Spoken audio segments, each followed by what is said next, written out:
इनके द्वारा होने वाले पर्यावरणीय प्रदूषण के कारण होते हैं। सतत विकास, ठीक है। सतत विकास के संदर्भ में निम्नलिखित में से सत्य कथन या कथनों की पहचान कीजिए। गुण की सहायता से बताना है कि आपका सतत विकास क्या है। पहला है सतत विकास की आधुनिक संकल्पना 1987 की द ब्रेटलैंड रिपोर्ट हमारा साझा भविष्य से प्राप्त की गई। अगर आपने कल जो वीडियो मैंने शेयर किया था देखा होगा तो कंफर्म होगा ये सही है, क्योंकि ये पॉइंट छूट गया था। दूसरा, पर्यावरण एवं विकास पर विश्व आयोग इसी से संबंधित है। पर्यावरण एवं विकास पर विश्व आयोग इसी से संबंधित है, बिल्कुल। तीसरा कह रहा है एजेंडा 21 इसी से संबंधित है। एजेंडा 21 भी इसी से संबंधित है। ये पहला आपका सस्टेनेबल डेवलपमेंट पे जो 1992 में रियो डी जेनेरियो में हुआ था, एजेंडा 21 इसी से है। दूसरा कह रहा है धारणीय विकास भावी पीढ़ी की अपनी आवश्यकताओं को पूरा करने के सामर्थ्य से समझौता किए बगैर वर्तमान की आवश्यकताओं को पूरा करता है। इस परिप्रेक्ष्य में धारणीय विकास का सिद्धांत निम्नलिखित में से किस एक सिद्धांत के साथ स्वाभाविक रूप से जुड़ा हुआ है? क्वेश्चन समझ में आया? फिर से रिपीट करूं। आईएएस का है, ऑप्शन में दिया है सामाजिक न्याय एवं सशक्तिकरण, दूसरा है समावेशी विकास, तीसरा है वैश्वीकरण, चौथा है धारणीय क्षमता। आपका धारण क्षमता, बिल्कुल सबको क्लियर है। नेक्स्ट है, ये भी आईएएस का क्वेश्चन है, गुण की सहायता से उत्तर देना है। धारणीय विकास लक्ष्य जिसको सस्टेनेबल डेवलपमेंट गोल कहते हैं, पहली बार 1972 में एक वैश्विक विचार मंडल यानी कि थिंक टैंक ने, जिसे क्लब ऑफ रोम कहा जाता है, प्रस्तावित किया था। 1992 रियो डी जेनेरियो में हुआ था ना, 72 में ऐसी कोई बात नहीं थी। वो पर्यावरण के संरक्षण को लेकर था, सस्टेनेबल डेवलपमेंट के लिए नहीं था। दूसरा, धारणीय विकास का लक्ष्य 2030 तक प्राप्त किए जाने का लक्ष्य है ना। भारत ने भी अपना लक्ष्य बताया है कि वो 2030 तक क्या करने वाला है। ठीक है, तो आपका पहला सही नहीं है क्योंकि ये 1992 की घटना है, 72 की नहीं। दूसरा बिल्कुल सही है। नेक्स्ट देखिए, ये भी आपका बढ़िया क्वेश्चन है। कौन सा है जो एजेंडा 21 की सही परिभाषा को बता रहा है? एजेंडा 21 को कौन है जो सही तरीके से परिभाषित कर रहा है? पहला ऑप्शन है यह मानवाधिकारों की रक्षा हेतु संयुक्त राष्ट्र संघ की कार्य योजना है। दूसरा कह रहा है यह नाभिकीय निशस्त्रीकरण पर 21 अध्यायों की पुस्तक है। तीसरा है यह 21वीं सदी में विश्व पर्यावरण संरक्षण हेतु एक कार्य योजना है। सही है ना, बिल्कुल सही है। धारणीय विकास किसके उपयोग के संदर्भ में अंतर पीढ़ीगत संवेदनशीलता का विषय है? धारणीय विकास अंतर पीढ़ीगत किससे जुड़ी हुई संवेदनशीलता का विषय है? पहला कह रहा है कि भौतिक संसाधन, दूसरा औद्योगिक संसाधन, तीसरा सामाजिक संसाधन और चौथा प्राकृतिक संसाधन। प्रथम पृथ्वी शिखर सम्मेलन के संदर्भ में कौन सा कथन है जो सही है? आपको ये बताना है और कूट की सहायता से उत्तर देना है। पहला स्टेटमेंट है यह 1992 में ब्राजील के रियो डी जेनेरियो में आयोजित किया गया था। सही है। दूसरा, इस सम्मेलन के दौरान एजेंडा 21 अपनाया गया था। तीसरा, इसमें सहस्त्राब्दी विकास लक्ष्य MDG को लागू किया गया था। तीसरा गलत हो गया। चौथा कह रहा नए ग्रह पर जीवन की खोज के संदर्भ में एक अंतर्राष्ट्रीय सहमति बनी। ऐसी कोई बात नहीं है। और जो आपका MDG गोल था बताई थी कल, प्लस 10 में आया था 2002 के, कहाँ पे हुआ था? जोहान्सबर्ग में हुआ था। वहाँ पे मिलेनियम डेवलपमेंट गोल का लक्ष्य रखा गया था। आगे कह रहा है वनों के टिकाऊ प्रबंध के लिए वक्तव्य सिद्धांत पर सहमति कब बनी? यानी कि कब ये सहमति बनी कि हमें वनों को ऐसे संरक्षण करना है कि वो टिकाऊ हो, सस्टेनेबल हो। इसके बारे में हमने बात कब और कहाँ किया था? पहला कह रहा है Rio+20 सम्मेलन 2012। तीसरा कह रहा है Rio+10 सम्मेलन जोहान्सबर्ग। तीसरा कह रहा पृथ्वी शिखर सम्मेलन 1992 और चौथा कह रहा पर्यावरण संरक्षण एवं संयुक्त राष्ट्र सम्मेलन न्यूयॉर्क 2015। बताइए।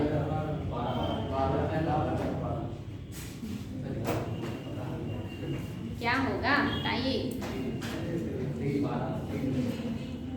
रियो 10 है कि रियो 20 है कि रियो 1992 है कि पर्यावरण संरक्षण पर संयुक्त राष्ट्र सम्मेलन न्यूयॉर्क। सी मतलब 1992 बिल्कुल सही है। 1992 में ही तो पहली बार बात किया गया था वनों के संरक्षण, मरुस्थलीकरण को रोकना, इसके अलावा जैव विविधता को संरक्षण, सस्टेनेबल डेवलपमेंट, ये सब वहीं से तो शुरू हुआ है, तो 1992 है। नेक्स्ट देखिए, रियो 10 सम्मेलन के संबंध में कौन सा कथन है जो कि आ सकते हैं। कह रहा है यह जोहान्सबर्ग में 2002 में हुआ था। क्या ये बात सही है? इसे पृथ्वी शिखर सम्मेलन 2002 के नाम से जाना जाता है। इसमें सहस्त्राब्दी विकास लक्ष्य MDG को लागू करने का लक्ष्य रखा गया। और फिर कह रहा है कि उपरोक्त में से कोई भी गलत नहीं है, यानी कि सभी सही है। कोई गलत नहीं है, सभी सही है। आमतौर पर समाचारों में रहने वाला रियो +20 सम्मेलन क्या है? IAS का प्रश्न है। यह धारणीय विकास सस्टेनेबल डेवलपमेंट पर संयुक्त राष्ट्र सम्मेलन है, या यह विश्व व्यापार संगठन की मंत्रिवर्गीय बैठक है, या यह जलवायु परिवर्तन पर अंतर सरकारी पैनल का सम्मेलन है, या यह जैव विविधता पर कन्वेंशन के सदस्य देशों का सम्मेलन है। पहला है कि यह धारणीय विकास सस्टेनेबल डेवलपमेंट पर संयुक्त राष्ट्र सम्मेलन, बिल्कुल यही है ना। अगला है रियो +20 2012 के संबंध में कौन सा कथन है जो सत्य है। पहला, यह रियो डी जनेरियो यानी कि ब्राजील में संपन्न हुआ। दूसरा, इसमें केवल सरकारों ने हिस्सा लिया। तीसरा, इसमें मुख्य बल गरीबी में कमी, स्वच्छ ऊर्जा एवं सतत विकास रखा गया। और चौथा, इससे संबंधित दस्तावेज द फ्यूचर वी वांट है। अब आपको बताना है फूड की सहायता से कि कौन सी बातें हैं जो सही हैं। ए में है केवल दूसरा, बी में है पहला, तीसरा, चौथा। ये सही है ना। केवल सरकारों ने नहीं बल्कि संगठन भी भाग ले सकते हैं। तो ये आज का आपका क्वेश्चन सॉल्व हो गया है। अब चलिए आगे बढ़ते हैं और देखते हैं सतत कृषि। अच्छा, सतत सस्टेनेबल डेवलपमेंट तो आपने पढ़ लिया। सतत विकास जिसको कहते हैं, सतत कृषि से क्या तात्पर्य होगा, या सस्टेनेबल एग्रीकल्चर क्या है, कैसे ये संभव है, बताएं। जीरो जुताई के साथ और कोई और कुछ करेंगे। ऐसी कृषि करना जिससे मतलब जो कम से कम बरकरार है, भविष्य के लिए भी मिट्टी की उर्वरकता को यस, यानी कि ऐसी कृषि करना कि जो मिट्टी की उर्वर क्षमता है, जो उसकी क्वालिटी है वो समाप्त ना हो बल्कि वो बनी रहे, आने वाली पीढ़ियों के लिए भी वो संरक्षित रहे। ऐसी कृषि को हम कहते हैं सस्टेनेबल कृषि या सतत कृषि कहते हैं। तो सतत कृषि के लिए आप देखेंगे कृषि तंत्र है। अब आप इस कृषि तंत्र में देखिए सिंचाई आता है। आप सिंचाई किस तरह से करते हैं, किस तरह के बीजों का उपयोग क्या कर रहे हैं, किस तरह से कीटनाशक और दवाइयों का उपयोग कर रहे हैं, ये सारी चीजें डिसाइड करेंगी कि आपकी कृषि सतत होगी या सतत नहीं होगी। साथ ही बात करेंगे कि कृषि के प्रकार, कितने प्रकार की कृषि किए जाते हैं। तो दो प्रकार की कृषि होती है, एक होती है निर्वाह कृषि और एक होती है गहन कृषि। निर्वाह कृषि किसे कहेंगे, ऐसी कृषि जिससे आपकी किसी तरह से खाने पीने की जरूरतें पूरी हो जाए, जीवन निर्वाह हो जाए, उससे आप कोई विकास डेवलपमेंट या अतिरिक्त कार्य नहीं कर सकते, ऐसे कृषि को कहते हैं निर्वाह कृषि। और दूसरा गहन कृषि। गहन कृषि का मतलब एक ही खेत से कई फसलें उत्पादन करना, यानी कि एक साल में आप कई फसल का उत्पादन कर लीजिए जिससे आप मुनाफे भी कमा सकते हैं और अपनी सभी जरूरतों को पूरा भी कर सकते हैं। तो दो तरह की कृषि हो गई आपका, एक हो गया निर्वाह, दूसरा हो गया गहन। आपकी जो कृषि है गहन, अगर कहेंगे निर्वाह या गहन निर्वाह में, तो गहन निर्वाह में कृषि होता है स्थानांतरित कृषि। स्थानांतरित कृषि आप लोगों ने सुना होगा, या इसको चलवासी कृषि भी कहते हैं। एक तो होता है स्थानांतरित कृषि, एक होता है चलवासी पशुचारण कृषि। जो लोग पशुपालन करते हैं वो चारागाह की तलाश में एक जगह से दूसरी जगह जाते हैं। पशुओं से जो उत्पाद मिलता है उसी को बेच के वो अपनी बाकी जरूरतें पूरा करते हैं, तो भी कृषि है ना। पशुपालन को कृषि में लिया जाता है। मिश्रित खेती में खेती के साथ साथ पशुपालन भी किया जाता है, उसी को मिश्रित कृषि कहते हैं। तो चलवासी कृषि दो तरह की होती है। एक झूमी कृषि है जिसमें व्यक्ति एक स्थान से दूसरे स्थान पे, जैसे कहीं पे वो गया और उसने पेड़ पौधों को काट दिया, वहाँ पे जो मिट्टी है उसमें जब तक उर्वरता बनी रहती है तब तक उत्पादन करते हैं, और जब वो पोषक तत्व वहाँ की मिट्टी के समाप्त हो जाते हैं तो हम वो जगह छोड़ के दूसरी जगह चले जाते हैं और वहाँ पे उत्पादन करते हैं। इसको कहते हैं स्थानांतरित कृषि या झूम कृषि। और आपके ये चलवासी कृषि भी स्थानांतरित ही है, जहाँ चारागाह रहते हैं वहाँ लोग पशु लेके चले जाते हैं, चारागाह खत्म होने पे वापस आ जाते हैं। जैसे आपने जब ज्योग्राफी का क्वेश्चन सॉल्व किया था तो आपने उसमें सॉल्व किया था कि एक लेप्चा या कौन सी जनजाति है जो आपकी पाई जाती है हिमाचल में, जो ठंडक के मौसम में घाटी क्षेत्र में चली आती है और गर्मी के मौसम में बुग्याल जो घास के मैदान है उन क्षेत्रों में अपने पशुओं को लेकर चले जाते हैं, क्योंकि गर्मी के टाइम में ऊपर के जो बर्फ होते हैं वो पिघल जाते हैं और वहाँ पे घास के मैदान बन जाते हैं। तो जो घाटी में रहने वाले पशु चारण करने वाले लोग होते हैं वो ऊपर के क्षेत्रों में चले जाते हैं, खास करके लेप्चा है, भूनिया है, ये लोग ऊपर के क्षेत्र में चले जाते हैं, घास के मैदान में अपने पशुओं को चराते हैं। लेकिन जब ठंडक आता है तो मैदान फिर से जब बर्फ गिरने लगते हैं तो वो लोग वापस फिर घाटी क्षेत्र में चले जाते हैं जहाँ पे बर्फ नहीं होता है। तो ये कैसी हो गई आपकी चलवासी या पशुचारण, ये भी कृषि के अंतर्गत आता है। भारत में अभी भी बहुत सारे क्षेत्रों में इस तरह का होता है। जैसे बड़े बड़े क्षेत्र में आप देखा भेड़ पालन करते हैं लोग, तो भेड़ पालन जो करते हैं वो क्या करते हैं, भेड़ों को चराने ले जाते हैं। तो ये आपकी कृषि, उनके बालों को बेचते हैं ऊन के लिए, जो दूध वगैरह निकलता होगा उसका वो लोग खाद्य के रूप में यूज करते हैं। तो ये भी आपकी चलवासी कृषि में आएगा। नेक्स्ट है आपका पशु मतलब जो है हो गया वाणिज्यिक कृषि। वाणिज्यिक कृषि से क्या तात्पर्य है? वाणिज्यिक कृषि किसे कहेंगे? व्यापार की यस, ऐसी कृषि जो बाजार के डिमांड के हिसाब से या सिर्फ बाजार के मतलब जो है बाजार में बेच के पैसे लेने के लिए किए जाते हैं, जो आप खाने के लिए यूज नहीं करते बल्कि बाजार के लिए उत्पादन करते हैं। जैसे गन्ना, मोस्टली लोग क्या करते हैं, कपास हो गया, जूट हो गया, चाय हो गई, कहवा हो गया, ये मोस्टली लोग अपने लिए कम बाजार के हिसाब से उत्पादन करते हैं, उनसे उनको थोड़ा सा बढ़िया पैसा मिल जाता है जिससे उनकी ज़रूरतें पूरी हो जाती हैं। तो ऐसी कृषि जिसका उत्पादन आप बाजार के लिए करते हैं वो कैसी कृषि हो गई, वो वाणिज्यिक कृषि हो जाती है। दूसरा है आपका, अच्छा वाणिज्यिक कृषि में सिर्फ यही आएंगे क्या, अनाज नहीं आ सकते? अनाज कौन कौन से अनाज हो सकते हैं? अच्छा, क्या हमारे यहाँ तिलहन बड़े पैमाने पे यहाँ होता है?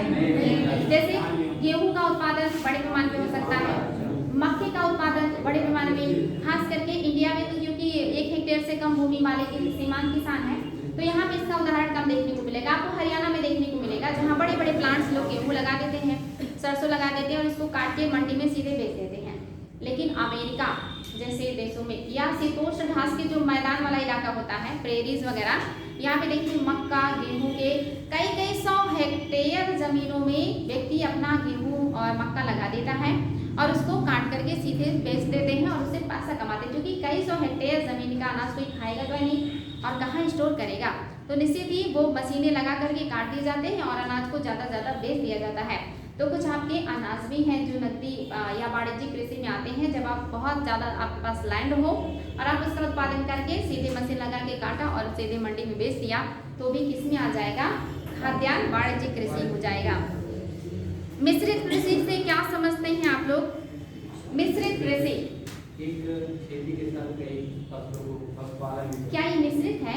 पशुपालन के साथ कृषि के साथ पशुपालन। आप अपने खेत में खाद्यान्न के साथ साथ चारा भी उत्पादन करें। चारा तभी उत्पादन करेंगे जब पशुपालन करेंगे। जैसे ठंडक में बरसीन लगाते हैं, गर्मी में चरी लगाते हैं। तो ये जो चारे की खेती यानी कि अनाजों के साथ साथ खाद्यान्नों के साथ साथ चारे का उत्पादन भी करना मिश्रित कृषि है। और चारे का उत्पादन क्यों करेंगे, खुद तो खाएंगे नहीं, जानवरों को खिलाएंगे, यानी कि कृषि के साथ साथ पशुपालन करना, खाद्यान्न के साथ साथ चारे की खेती भी करना। और इसके बाद है रोपण कृषि। रोपण कृषि का क्या तात्पर्य होता है? रोपण कृषि किसे कहते हैं बताएं? रोप की लगाया जाता है यही बताएंगे जो रोप की लगाया जाता है।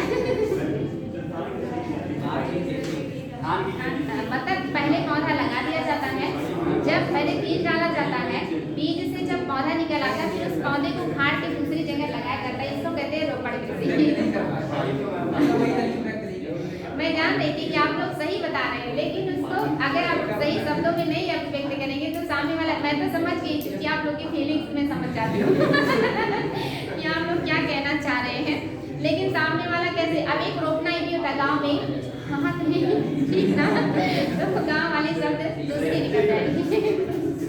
तो बात समझ में, जब हम कहीं भी बीज, जैसे धान बीज लगा देते हैं फिर पौधे को निकालते हैं, प्याज पहले बीज लगाते हैं फिर पौधे को निकालते हैं, गन्ना एक जगह लगाते हैं फिर वहां से काट के दूसरी जगह लगाते हैं। तो इसमें आपके चाय आ जाएगा, कहवा आ जाएगा, आपके जो है कपास भी आ सकते हैं, गन्ना आ सकता है, धान आ सकता है। ये सारे कैसे होते हैं, रोपण कृषि होते हैं। और रोपण कृषि अक्सर बड़े बड़े क्षेत्रों में किया जाता है, बड़े बड़े बागान लगाए जाते हैं इसके, तो उसको हम रोपण कृषि कहते हैं, जिसमें प्लांट को लगाया जाता है दोबारा से। नेक्स्ट है आपका सिंचित और वर्षा निर्भर कृषि। तो एक है आपका सिंचित, और सिंचित मतलब समझ रहे हैं, सिंचित कृषि, अच्छा जहाँ पे पानी की कमी होगी क्या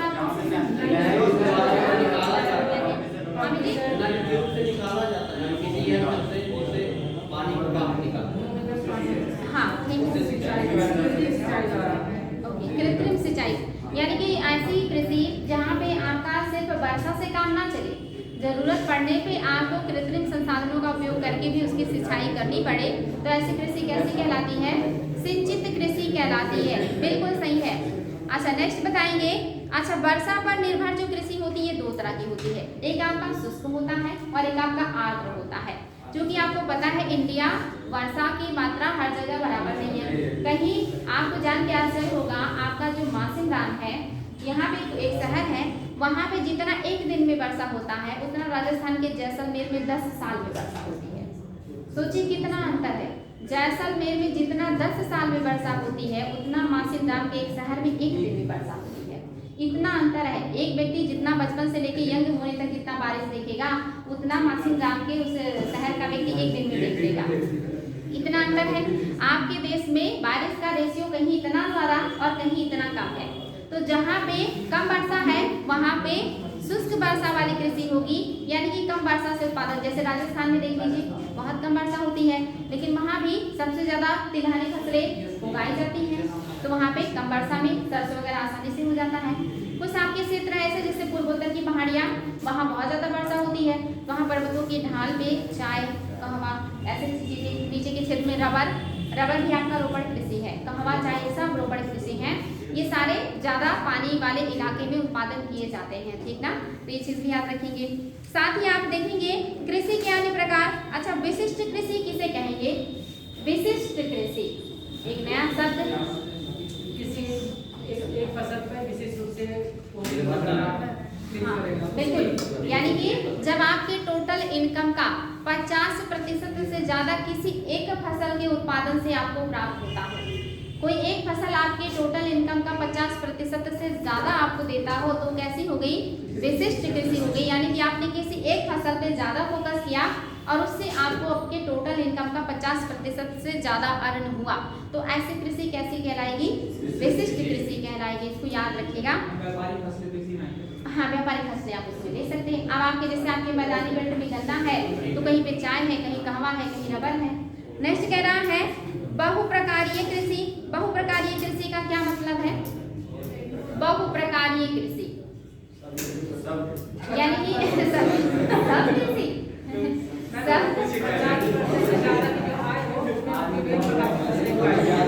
हाँ, यानी कि बहुत प्रकार की कृषि। और जब आप बहुत प्रकार की कृषि करेंगे तो आपका 50% आय किसी एक फसल से नहीं होगा, यानी कि किसी एक फसल से जब आपका 50% से कम आय हो, इसका मतलब आपने बहुत सारे फसल उगाए हैं, तो ऐसी कृषि को क्या कहेंगे, बहुप्रकारीय कृषि कहेंगे। बिल्कुल। और नेक्स्ट है आपका रैचिंग खेती। रैचिंग खेती या रैचिंग कृषि क्या है, रैचिंग खेती या रैचिंग कृषि, ऐसी कृषि करने के बाद 2-3 साल छोड़ दिया जाता है, मतलब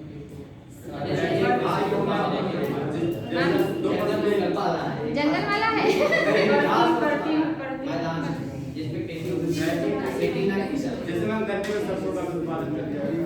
विचित्र विचित्र रिजल्ट सामने निकल के आ रहे हैं।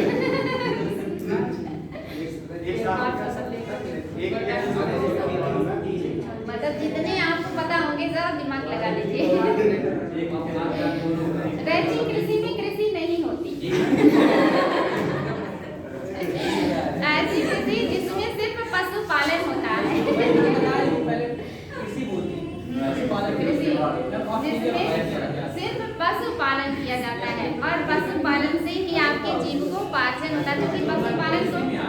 क्योंकि पशुपालन कृषि में है ना, मधुमक्खी पालन कृषि है, बागवानी कृषि है, पशुपालन कृषि है, मत्स्य पालन कृषि है, ये सब कृषि है। खेती कर रहे हैं आप तो वो खेती है, लेकिन ऐसी खेती जिसमें फसल नहीं उगाया जाता, ठीक ना। वही कह रहे जितनी पद्धतियां पता थी वो सब पता चल गई। नेक्स्ट है आपका जैसे भेड़ पालन, बड़े पैमाने में भेड़ पालन होता है ना, जैसे खास करके ऑस्ट्रेलिया, न्यूजीलैंड वगैरह में बड़े पैमाने में भेड़ पालन होता है। उनकी ऊन, उनके मांस, उनके दूध उत्पाद ये सब बेच के वो लोग बढ़िया पैसा कमाते हैं। नेक्स्ट है आपका आर्द्र एवं तर कृषि। आर्द्र एवं तर कृषि से क्या मतलब है? आर्द्रता से तो समझते हैं ना, नमी बहुत ज्यादा है। तर से भी समझते हैं कि बहुत ज्यादा नमी हो, यानी कि ऐसा क्षेत्र जहाँ 200 सेंटीमीटर से प्लस वर्षा हो। ऐसे क्षेत्रों में अगर आप कृषि कर रहे हैं तो कृषि कैसी कहलाएगी? आर्द्र कृषि। और अगर कहीं पे 25 सेंटीमीटर से कम या 50 सेंटीमीटर से कम है तो शुष्क कृषि कहलाएगी। बिल्कुल सही। नेक्स्ट है आपका, अच्छा कुछ क्रांतियां आई हैं कृषि के क्षेत्र में, जैसे हरित क्रांति। क्या है ये? कृषि। हाँ, नीली क्रांति, देखिए सब कृषि है। गुलाबी क्रांति,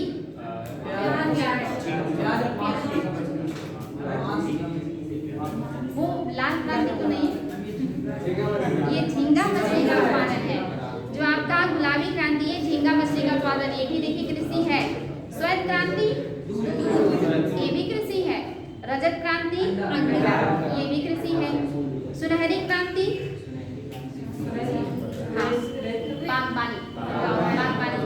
कहीं कहीं आपको मिलेगा रेसे वाला जूता नहीं है, जो एक क्या होता है, गोल्डन।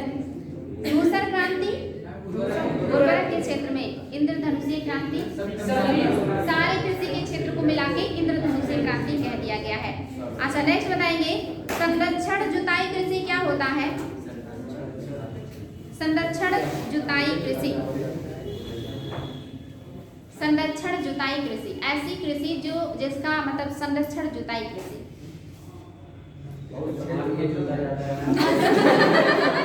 My God. उसमें एक नया चीज सामने आया। मैं समझ रही हूँ आपकी बात कि पूरे खेत को ना खोद के वही ये जाम पेड़ लगाना बिना जुताई किए, या नाम के बराबर जुताई। लेजर से मिट्टी को समतल कर दीजिए और फिर उसमें बीज लगाइए। सिंचाई ऐसे कीजिए, फव्वारा विधि, टपकवा विधि की, बहुत ज्यादा पानी को, मिट्टी को नुकसान ना हो, अपर्दन ना हो, क्षरण ना हो। ये क्या हो गया? संरक्षण विधि कृषि है, ठीक ना। आप लोगों को अगर दे दे क्वेश्चन, इतने विचित्र विचित्र उत्तर लिख के लाएंगे आप लोग कि हम भी भूल जाएंगे कि इसका एग्जैक्ट मीनिंग क्या होगा। एग्जामिनर बेहोश हो जाएगा, तो जरा पानी डालना पड़ेगा ना। इतना खतरनाक आप लोग उत्तर देते हैं। अच्छा, बिना अगर ना पढ़े रहिए तो ज्यादा कॉन्फिडेंस रहता है। कुछ भी अपना ट्रिक लगा लीजिए, जब पढ़े रहिए तो सोच विचार के उत्तर देना होता है। आपके बच्चों में कॉन्फिडेंस ही तो है। अरे मेरे बच्चों में ओवर कॉन्फिडेंस आ गया। चलिए नेक्स्ट बताइएगा, जुताई रहित कृषि या जीरो टिलेज कृषि। बिना जुताई कृषि, यानी कि खेत की जुताई करनी ही नहीं है। इससे फायदे क्या होंगे?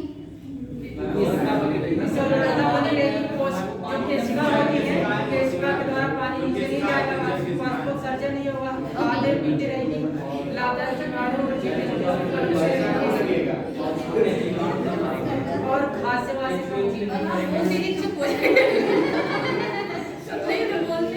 सबको पता है ना, इसलिए उत्सुकता है। तो टिलेज मतलब इससे पानी की बचत हो गई। दूसरा, मिट्टी की उर्वरता बरकरार रही। तीसरा, हानिकारक गैसें रिलीज नहीं होंगी। और इसके अलावा और कुछ पैसे भी कम लगेंगे, पैसे भी कम इन्वेस्ट होंगे क्योंकि जुताई वगैरह नहीं करना पड़ रहा है। पर्यावरण का संरक्षण होगा, बिल्कुल सही है। खनिजीकरण के कारण जो आपके खनिज पदार्थ हैं इनकी वृद्धि होगी और फसल की बुआई में समय कम लगेगा। ये सारे फायदे हैं। मिट्टी का अपरदन कम होगा, क्योंकि जब मिट्टी टूटेगी नहीं तो अपरदन नहीं होगा। साथ ही जुताई ना करने से समय और धन दोनों की बचत होगी। भूमि की नमी बरकरार रहेगी और भूमि के अंदर और भूमि के बाहर जैव विविधता मेंटेन रहेगा। ये फायदे आपके जीरो टिलेज कृषि से होंगे। और जैविक कृषि, रासायनिक खादों का हाँ, रासायनिक खादों का, रासायनिक कीटनाशकों का उपयोग ना करके पुराने तौर तरीके वाले खाद का उपयोग करके, कंपोस्ट खाद, जैविक खाद, ऐसी चीजों का खाद का यूज करके अगर आप कृषि कर रहे हैं तो इससे आपको क्या कहलाएगा? ये जैविक कृषि कहलाएगा। अच्छा, जैविक कृषि के क्या फायदे हो सकते हैं?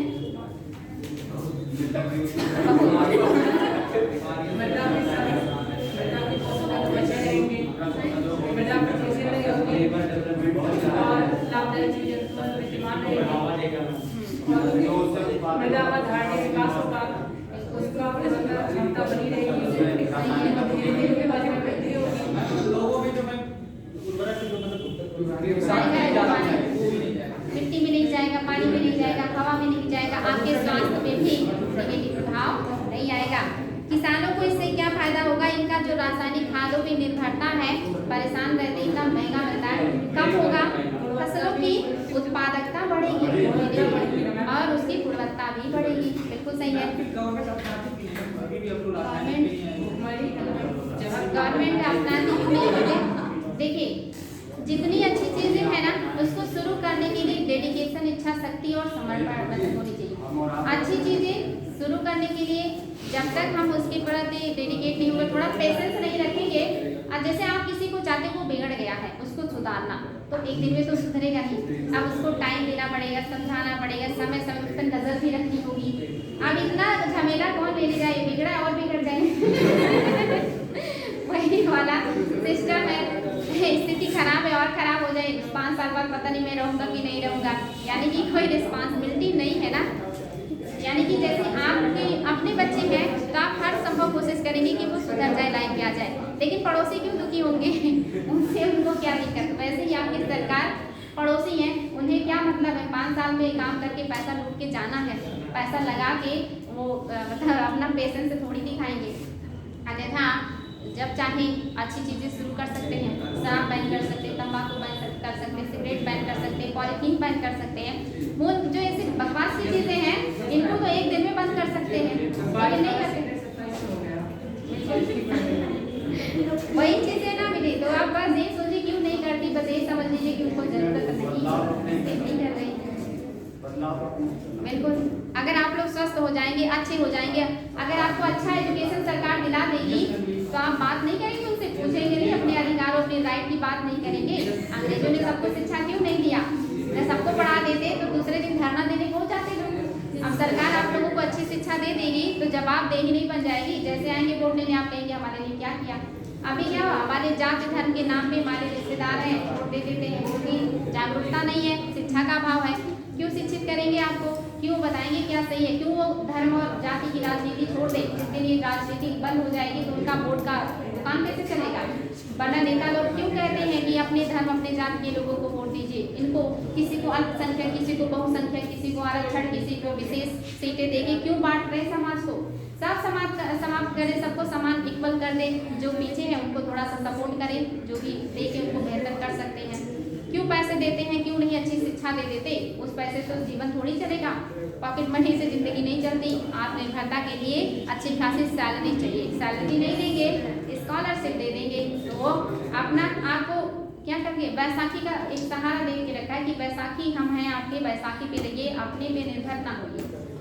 अन्यथा वही पैसे लगा के एक स्टार्टअप हर शहर में शुरू कर दें और इतने बच्चों को जॉब मिलेगी, स्किल डेवलपमेंट हो जाए। नहीं करेंगे, आपको स्कॉलरशिप दे देंगे, अब उसको निकाल के आप क्या खा रहे, पी रहे, घूम रहे, टहल रहे, कौन जाता है?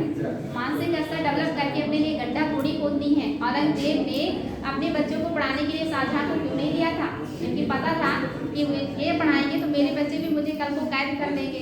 तो इसीलिए ये बहुत बड़ी मतलब एक तरीके से कहिए साजिश रहती है, जो हम छोटे स्तर के लोग, छोटे दिमाग के लोग नहीं सोच पाते। इतनी उच्च सोच डेवलप कीजिए, आपको अपने सवालों के जवाब मिल जाएंगे कि ऐसा क्यों।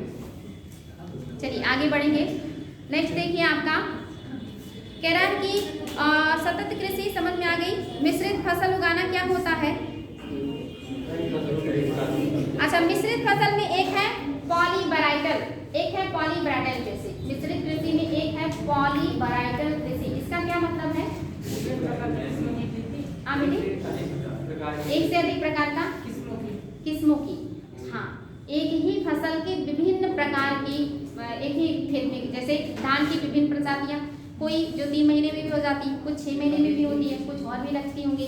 तो एक ही फसल के विविध प्रकार, ये होती पॉलीवैराइटल कृषि, यानी कि एक ही के बहुत सारी वैरायटीज। दूसरी बेटी प्रॉब्लम नहीं होती है बेटी, ये इससे फायदे होते हैं। एक साथ पकते नहीं, यही तो फायदा है। तब आप बारी बारी से सबका जैसे एक ही साथ मतलब अगर सबको पानी की जरूरत पड़ेगी, खाद की जरूरत पड़ेगी, सिंचाई की जरूरत पड़ेगी, निराई की जरूरत पड़ेगी, टाइम ड्यूरेशन, बाकी उनकी क्वालिटी, उनकी उत्पादकता, उनका हर चीज अलग होता होगा, इसीलिए तो कहा गया पॉलीवैराइटल। दूसरा कह रहा है इंटरक्रॉपिंग विधि। इंटरक्रॉपिंग विधि का क्या मतलब है? इंटरक्रॉपिंग इसको हिंदी में कहते हैं, अच्छा इंग्लिश ही दिया है, इंटरक्रॉपिंग ही दिया है, बताइए।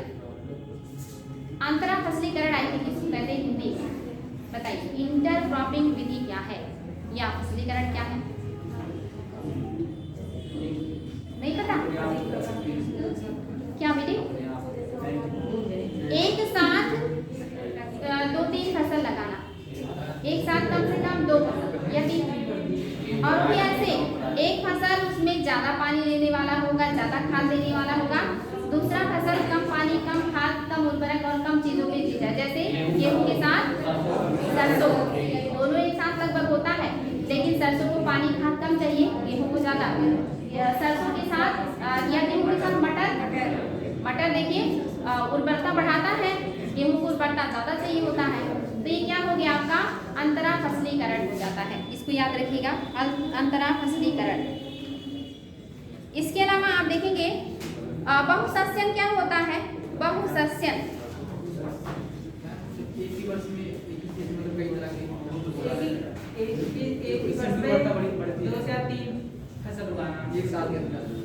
बहुफसलीकरण ये कहेंगे, बताएं। एक ही खेत में कई तरह की फसल लगाना, जैसे यहाँ पे आपने देखा कि एक खेत में 2 तरह की फसल तो है, लेकिन एक को ज्यादा खाद ज्यादा पानी चाहिए, दूसरे को कम खाद कम पानी चाहिए। और इसमें जो देख रहे हैं, इसमें पकने का जो टाइम पीरियड होगा वो अलग अलग होगा। जैसे आप गन्ने में सरसों, मसूर, गन्ना लगा दीजिए, पहले मसूर हो जाएगा, फिर सरसों हो जाएगा और लास्ट में गन्ना हो जाएगा। उर्वरता भी मेंटेन है और एक ही खेत से आपने 3 फसल को भी काट लिया, बारी बारी से आपको दिक्कत भी नहीं हुई। तो इसलिए एक खेत से 3 फसल उगाइए और तीनों अलग अलग टाइम में पके, तो वो क्या हो गया आपका बहुसस्यन। एक हो गया पॉलीवैराइटल, एक हो गया आपका इंटरक्रॉपिंग, एक हो गया आपका बहुसस्यन। आगे है आपका फसल का चक्रीकरण, क्रॉप का रोटेशन। ये क्या हो गया? फसल का चक्रीकरण या फसल का रोटेशन, ये क्या होगा?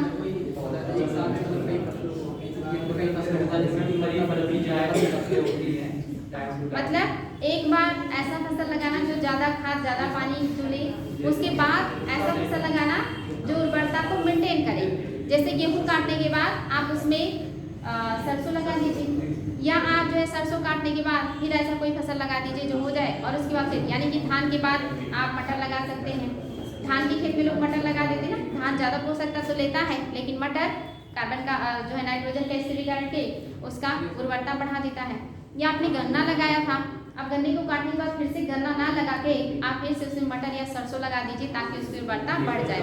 तो इसको हम कहते हैं रोटेशन, यानी कि फसलों को रोटेट करते रहिए, बदलते रहिए, ये रोटेशन हो जाएगा। अगला है आपका मिट्टी में कौन कौन से पोषक तत्व पाए जाते हैं, और इसमें आप जो है अगर पोषक तत्वों की बात करेंगे तो मिट्टी में वृहद पोषक तत्व कौन कौन से होते हैं? ये वृहद है, वो है नाइट्रोजन, फास्फोरस, पोटास। और इनका रेशियो क्या होता है? मोस्टली जो मतलब एक वैज्ञानिक रेशियो है वो कितना होना चाहिए? नाइट्रोजन, फास्फोरस और पोटास का 4:2:1। 4:2:1 आपने इकोनॉमी में पढ़ा था कि ये अनुपात होता है। इसका जो सही अनुपात है, वैज्ञानिक अनुपात यही है। लेकिन ऐसा भी नहीं कि हर मिट्टी में आप इतना ही डाल दो। मिट्टी को जांच कीजिए, अगर नाइट्रोजन की मात्रा कम है तो 4 की जगह 6 अनुपात कर दीजिए, अगर अधिक है तो 3 या 2 अनुपात कर दीजिए। तो मिट्टी की क्वालिटी के हिसाब से, हालांकि मानक यही है कि मोस्टली मिट्टी में यही मानक डालना चाहिए। तो ये जो आपका सबसे बृहद पोषक तत्व है मिट्टी के लिए, यही 3 चीज है, नाइट्रोजन, फास्फोरस और पोटास। दूसरा है गौड़ पोषक तत्व। गौड़ पोषक में क्या आएंगे? नहीं बेटे, इसमें है कैल्शियम, मैग्नीशियम और गंधक। कैल्शियम, मैग्नीशियम और गंधक। बाकी जो बचा वो क्या हो गए? सूक्ष्म, लोहा, जिंक, वो सब क्या हो गए? सूक्ष्म पोषक तत्व हो जाएंगे। अगला है आपका बेटी कम है। सूक्ष्म में आपके क्या क्या है? इसमें लोहा है, जिंक है, कॉपर है, मैग्नीज है, मॉलिब्डेनम है, बोरान है, क्लोरीन है, ये सब सूक्ष्म में आ जाएंगे। हाँ, पहले है आपका बृहद जिसमें नाइट्रोजन, फास्फोरस, पोटास है। उसके बाद है आपका गौड़ मतलब उससे कम। इसमें आपके कैल्शियम, मैग्नीशियम और गंधक आ जाते हैं। और इसके बाद है आपका सूक्ष्म जिसमें लोहा, zinc, copper, molybdenum, manganese, boron और क्लोरीन, ये आपके सूक्ष्म पोषक तत्व हैं। नेक्स्ट है आपका जलवायु सह कृषि पर सरकारी पहल, यानी कि जलवायु सह कृषि का क्या मतलब है? क्योंकि आपको पता है जलवायु बदल रहा है, और अगर जलवायु बदलेगा तो टेम्परेचर भी बढ़ सकता है, वर्षा की मात्रा भी बढ़ सकती है। तो ऐसा फसल उगाना जो ज़्यादा टेम्परेचर बर्दाश्त कर सके, ज़्यादा वर्षा बर्दाश्त कर सके, कम पानी में भी जीवित रह सके, ऐसी कृषि करना। अन्यथा उत्पादन क्या होगा? घट जाएगा, क्योंकि जलवायु परिवर्तन का इफेक्ट इंडिया पे बहुत ज़्यादा या प्रत्यक्ष पड़ेगा, बिकॉज हम उष्णकटिबंधीय देश हैं। अच्छा ये बताएं, हम उष्णकटिबंधीय क्यों कहलाते हैं, जबकि आपको पता है कि 23 डिग्री कर्क रेखा आपके भारत के बीचों बीच से गुजरता है, और 23.5 डिग्री का जो इलाका होता है वहाँ से लेके उपोष्ण शुरू हो जाता है। तो हम यानी कि मैदानी बेल्ट उस हिसाब से उपोष्ण में होना चाहिए, लेकिन आपके यहाँ उपोष्ण कटिबंध नहीं है, ऐसा क्यों? पृथ्वी झुकी हुई है 23 डिग्री। खतरनाक जवाब था। हिमालय की वजह से, क्योंकि हिमालय जो है आपको पता है साइबेरिया से जो ठंडी हवाएं आती हैं उसको, साइबेरिया से आने वाली ठंडी हवाओं को हिमालय रोक देता है। अगर हिमालय नहीं होता तो आपका ये जो हरा भरा मैदान है ना, ये जो पेड़ है इससे बर्फ लटके रहते और यहाँ पे टाइगा और टुंड्रा वन होते समझ रहे हैं, और आप लोगों के घर तब इस तरह के नहीं, इस तरह के बनते तो आपका घर, आपका भोजन, आपकी जिंदगी जो इतनी आसान है, इसके लिए कौन जिम्मेदार है? हिमालय उधर की ठंडी हवाओं को रोक करके आपको वहाँ की सर्द और ठंडी हवाओं से, चिल हवाओं से बचाता है, और इधर से जाने वाली गर्म हवाओं को रोक करके यहाँ गर्मी मेंटेन करता है। इसीलिए आप उपोष्ण कटिबंध में होकर भी उष्ण कटिबंध का जो है फील करते हैं हिमालय की वजह से। और जान लीजिए भारत में जो जितनी सारी चीजें आप देखते हैं ना, इसके लिए जलवायु ही जिम्मेदार है। जलवायु ही जिम्मेदार है कि मैदानी बेल्ट में ये 3 तरह के मौसम आप पाते हैं। अच्छा बताइए, मौसम बदलना आपके लिए फायदेमंद है या नुकसानदेह? क्या फायदे हैं इससे? विभिन्न प्रकार की फसलें, विभिन्न प्रकार के फसल होते हैं, अन्यथा गेहूं नहीं होता, आपके खरीफ की फसलें नहीं होती, बारिश नहीं होता, तो आपकी कौन सी फसल होती बारिश में? अरे कौन सी फसल कहते हैं ये? रबी कहते हैं इसको, खरीफ कहते हैं। रबी की फसल नहीं होती अगर ठंडा नहीं होता, बारिश नहीं होता तो खरीफ नहीं होता, गर्मी नहीं होती तो जायद नहीं होता। तो आपके इस जलवायु की धनी होने की वजह से आपके इस मैदानी बेल्ट में लगभग सभी चीजें उत्पादन हो जाती हैं। तो आपके लिए मौसम का बदलना हानिकारक नहीं है बल्कि अच्छा है। तो आपके यहाँ जलवायु जो है इसको निर्धारित करने के लिए पर्वत, पहाड़, हवाओं का चलना, वायु पेटियाँ और उच्चावच, ये सारी चीजें जिम्मेदार होती हैं। कहीं का जलवायु कैसा होगा, कहीं का ड्रेस पैटर्न कैसा होगा, कहीं का खान पान कैसा होगा, कहीं के लोगों की थिंकिंग कैसी होगी, इसमें बहुत बड़ा रोल किसका होता है? जलवायु का होता है। क्योंकि राजस्थान में देखेंगे 50 डिग्री सेल्सियस तक टेम्परेचर पहुँचता है, वहीं लद्दाख में देखेंगे -40 डिग्री तक सेल्सियस पहुँच जाता है। ये किसकी वजह से है? उच्चावच और जलवायु की वजह से है। तो आप लोग ऐसी जगह हैं जहाँ मोस्टली सभी मौसम को आप फील कर पाते हैं। तो आपने मतलब जलवायु सहमता समझ गए ना, जलवायु में होने वाले उतार चढ़ाव को जो फसल जो बीजें बर्दाश्त कर सके ऐसे बीजों का आविष्कार करना ताकि उत्पादकता या उत्पादन ना घटे। राष्ट्रीय बागवानी मिशन कब आया था? 2005 में राष्ट्रीय बागवानी फसल मिशन आया था। बागवानी मतलब क्या होता है? बागवानी मोस्टली फलों की खेती इसमें आती है आपकी बागवानी में, और ये 2005 में आया था। इसमें केंद्र सरकार का और राज्य सरकार का योगदान कितने का था? 85-15। हाँ, हिमालय क्षेत्रों में पूरा का पूरा, मैदानी बेल्ट में 85-15 का रेशियो सरकार का था। टिकाऊ कृषि के लिए राष्ट्रीय मिशन भी लाया गया है। टिकाऊ कृषि, अब टिकाऊ कृषि मतलब वही सस्टेनेबल कृषि, यानी कि ऐसी चीजों का उपयोग कि आपकी जो कृषि है वो सस्टेनेबल बनी रहे। तो क्या क्वेश्चन भी हो जाए?